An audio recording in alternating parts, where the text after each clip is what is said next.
Bagaimana hukum berkurban bagi orang yang nggak ikut sholat id? Gitu kan? Ada yang senyum-senyum. Berkurban tapi nggak ikut sholat id.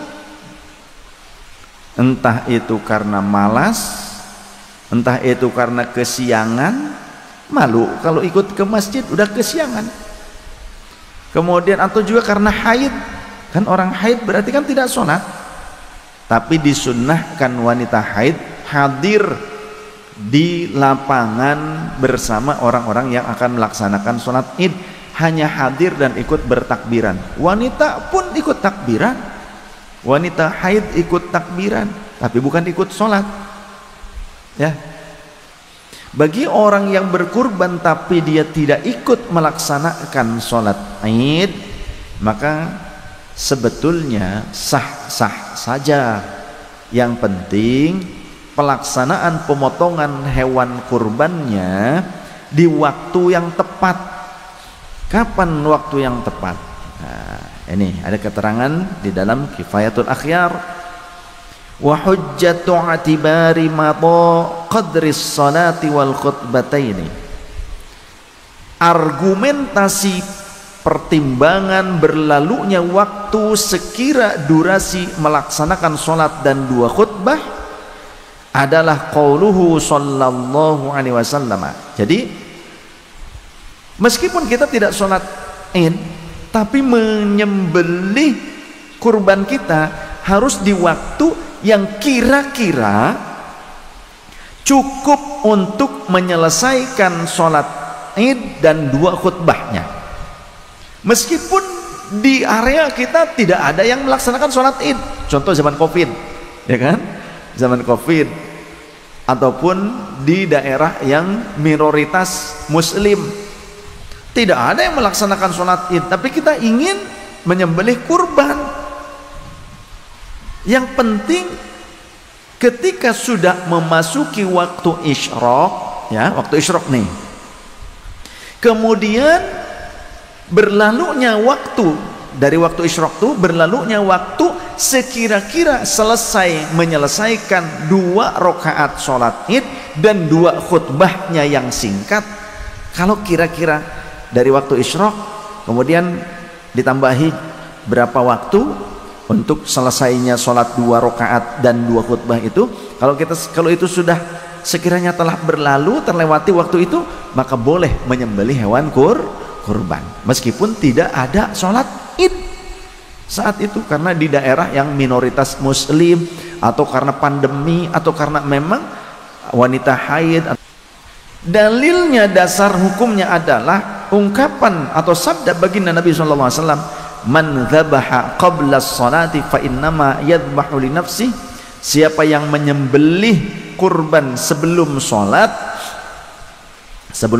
id, maka sesungguhnya ia menyembelih hanya untuk dirinya sendiri, untuk makanan biasa.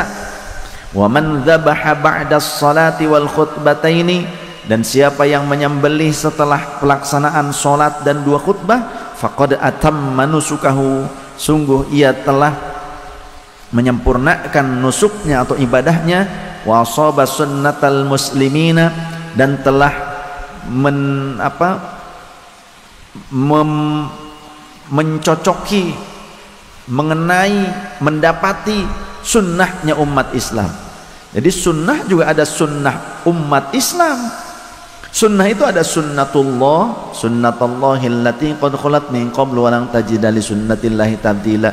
Ada sunnah Rasul, alaikum bisunnati. Ada sunnah sahabat, wa sunnatil khulafa'il mahdiyyin ar-rasyidin tamassaku bihi wa abdu alaihi bin wajid. Ada juga sunnah umat ya. Ini diantaranya wa asaba sunnatal muslimina. Sunnah Nabi juga nanti dibagi lagi begitu kan. Sunnatullah itu ketetapan Allah. Hadis ini diriwayatkan oleh Imam Bukhari dan Imam Muslim.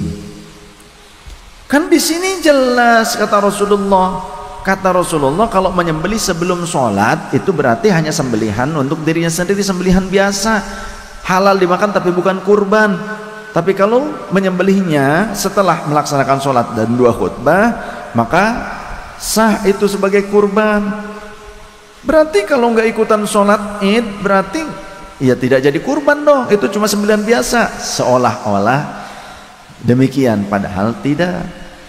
Coba kita pelajari penjelasan dari para ulama dan fuqaha.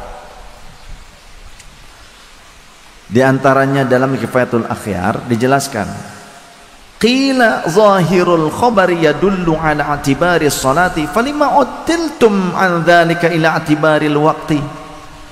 Kalau ditanya, hadis itu secara harfiah merujuk pada pelaksanaan sholat, mengapa kalian membelokkan maknanya pada durasi waktu? Ya, kalau ada orang yang berkata demikian, maka fal jawabu, maka adapun jawabannya adalah anna fi'la sholati laisa bi syartin fi dukhulil waqti bin nisbati ila ahli sawadi bittifaqi fakadzalika fi ahli al-amsari wallahu a'lam. Jawabannya adalah pelaksanaan sholat, sesungguhnya pelaksanaan sholat itu bukanlah syarat masuknya waktu penyembelihan hewan kurban bagi penduduk pinggir kota.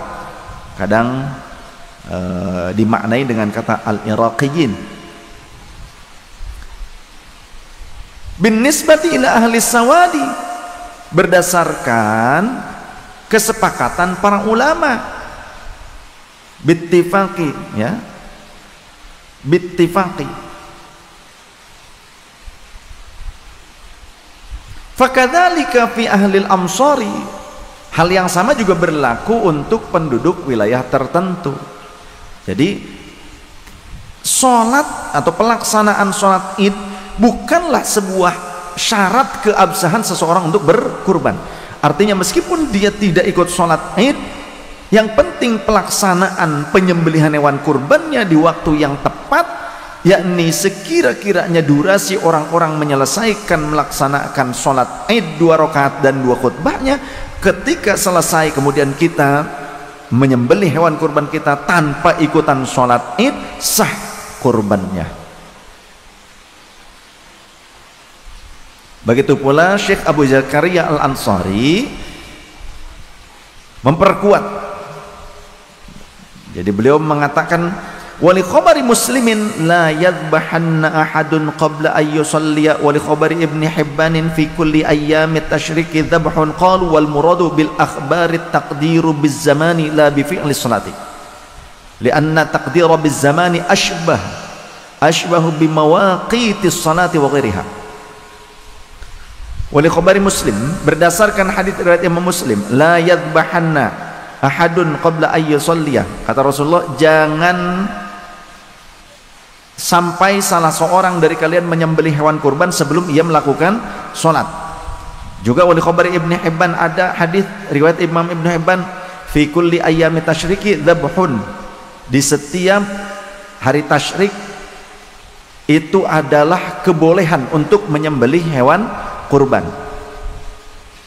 Nah, kalau sholat id itu dilaksanakannya kapan? Tanggal 10 bulan Dzul Hijjah. Ada nggak sholat id tanggal 11, 12, 13 Dzul Hijjah? Ada nggak?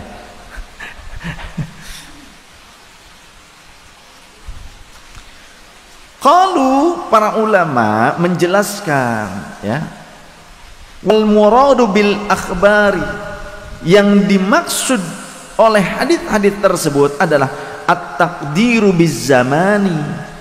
Jadi durasi, ya, perkiraan durasi, asumsi durasi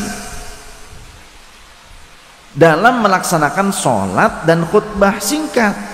La bi fi'li sholati, bukan tentang kenyataan melakukan sholatnya, tapi cukup durasi yang mencukupi 2 rakaat sholat id dan 2 khutbah. Meskipun tidak mengikuti sholat itu juga sudah memenuhi.